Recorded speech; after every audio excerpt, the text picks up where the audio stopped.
Hello friends, नमस्कार। Once again welcome back to preventive health solutions. दोस्तों, मैं KP Singh, एक न्यूट्रिशन एडवाइज़र हूँ और इंटीग्रेटिव डायटेटिक्स में मेरा स्पेशलाइजेशन है।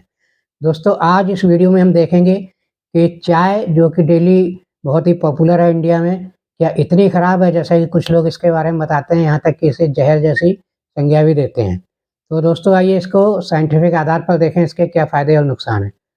तो दोस्तों, देखा जाए तो चाय देखें तो इंडिया जो है एक सेकंड लार्जेस्ट प्रोड्यूसर है वर्ल्ड में चाय के मामले में। और देखा जाए तो चाय यहाँ पर बहुत ज़्यादा पी जाती है और देखें तो 70% से ज़्यादा लोग चाय पीते हैं।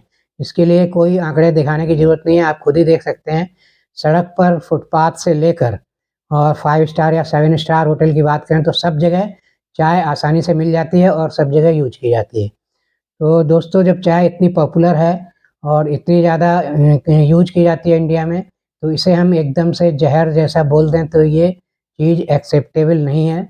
इस चीज़ को हज़म करना मुश्किल है, क्योंकि कुछ लोग इसको आजकल बहुत ज़्यादा हानिकारक बताते हैं हेल्थ के लिए। तो अगर इतनी ज़्यादा हानिकारक होती तो इतने बड़े पैमाने पर इसका यूज़ ना होता और हर साल देखें तो इसका प्रोडक्शन और कंज़म्पशन बढ़ता ही जा रहा है और बहुत सारी बीमारियों से लोग इसे रिलेट करने लगते हैं। तो सिर्फ चाय ही बीमारियों को जन्म देने के लिए उत्तरदायी नहीं है, इसके लिए हमारी बहुत सारी लाइफ़स्टाइल है आजकल, जो बहुत सारी आपाधापी वाली लाइफ़स्टाइल है, बहुत सारी हमारी रॉन्ग डाइटरी हैबिट्स हैं जिनके कारण बहुत सारी बीमारियाँ बढ़ रही हैं। उनका मुख्य कारण चाय नहीं है। तो दोस्तों, साइंटिफिक आधार पर आज एनालिसिस करेंगे कि चाय हमें कैसे नुकसान कर सकती है या कैसे फ़ायदा पहुँचा सकती है। तो दोस्तों, देखा जाए तो चाय में जो मुख्य इसके एक्टिव इंग्रीडिएंट हैं वो हैं कैफ़ीन और कुछ मात्रा में टैनिन। तो जिसमें कि मुख्य कैफ़ीन है और कैफ़ीन को लेकर ही लोग ज़्यादा इसका ह्यू एंड क्राई मचाते हैं कि कैफ़ीन बहुत नुकसानदायक है और कैफ़ीन से आपको ये नुकसान होता है, वो नुकसान होता है। जबकि दोस्तों, देखें तो कैफ़ीन क्या है? कैफ़ीन एक ऐसा एक्टिव कंपाउंड है चाय में पाया जाने वाला, जो हमारी इम्यूनिटी को एनहांस कर सकता है और हमारे नर्वस सिस्टम को मेनली स्टिमुलेट करने की क्षमता रखता है। जब ये हमारे शरीर में जाता है तो हमारा नर्वस सिस्टम स्टिमुलेट हो जाता है, ब्रेन थोड़ा एक्टिव हो जाता है। भले ही वो टेम्परेरी रूप से होता हो, लेकिन ये हमें एक ताज़गी और फ्रेशनेस महसूस कराता है और जो सुस्ती वगैरह कार्य के दौरान आती है या किसी कारण से, तो उस सुस्ती को टेम्परेरी रूप से इम्प्रूव कर तो सुस्ती को ख़त्म करता है। तो इस तरह से चाय का इस्तेमाल भी काफ़ी ज़्यादा पॉपुलर हुआ है। तो इसको अगर देखें, केमिकली देखें तो इसका कोई ऐसा नुकसान वाला इसमें ऐसा केमिकल तो नहीं है कि जो कि बहुत ज़्यादा नुकसान करे। और जब नुकसान की बात आती है तो आप कोई भी खाने की, पीने की चीज़ अगर हद से ज़्यादा यूज़ करेंगे तो कोई भी चीज़ नुकसान करेगी, कोई भी चीज़ ज़हर का रूप ले सकती है। तो इसी तरह जैसे कि शुगर कहा जाता है, शुगर जो है एक बहुत ही इंस्टेंट एनर्जी देने वाला ऑर्गेनिक कंपाउंड है। इसको खाते ही हमें तुरंत एनर्जी मिलती है और यहाँ तक कि पहले लोग बहुत थके-हारे आते थे गर्मियों में से, तो सीधे शरबत ही पीते थे जिससे कि उन्हें एनर्जी फ़ील हो और उनकी जो ऊर्जा लॉस हुई है वो रीगेन हो जाए। लेकिन जब चीनी का इस्तेमाल बहुत ज़्यादा आप करते हैं, बहुत ज़्यादा खाने लगते हैं, तो ये आपको नुकसान पहुँचाती है और डायबिटीज़ वगैरह जैसी प्रॉब्लम्स आ सकती हैं। लेकिन कोई भी चीज़ दोस्तों अगर लिमिट में खाई जाए और खाने वाली चीज़ है, पॉपुलर है, तो फ़ायदा ही करती है। हाँ, उसको अगर आप लिमिट से ज़्यादा करेंगे तो नुकसान करेगी। तो ऐसा ही कुछ चाय के साथ भी है। चाहे दूध की चाय पिएँ, ब्लैक टी पिएँ, जैसे भी पिएँ, लेकिन अगर हद से ज़्यादा पिएँगे तो नुकसान करेगी आपको। और फंडामेंटली देखें तो इसका कोई ऐसा बहुत बड़ा ज़हरीला नुकसान नहीं है।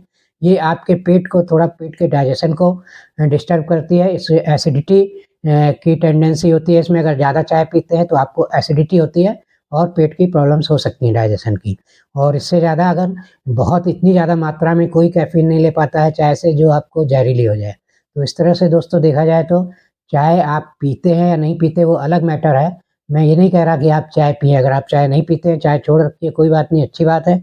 लेकिन इसको ज़हरीला ठहराना या बहुत ज़्यादा हानिकारक ठहराना स्वास्थ्य के लिए, ये गलत है। अगर इसको मॉडरेट क्वांटिटी में आप लेंगे तो ये कभी नुकसान नहीं करेगी। 1 कप सुबह, 1 कप शाम या 2-3 कप चाय आप लेते हैं नॉर्मल छोटे कप, तो ये आपकी बॉडी इसको टॉलरेट करती है और उससे कोई ख़ास नुकसान नहीं होता है। और आप हो सकता है पर्टिकुलर किसी पर्सन को ज़्यादा एसिडिटी की प्रॉब्लम हो, इससे एलर्जिक हो, तो वो बात अलग है। तो ऐसे लोगों को नहीं लेना चाहिए। तो इस तरह से दोस्तों, ये देखा हमने चाय के बारे में, साइंटिफिक जानकारी ली।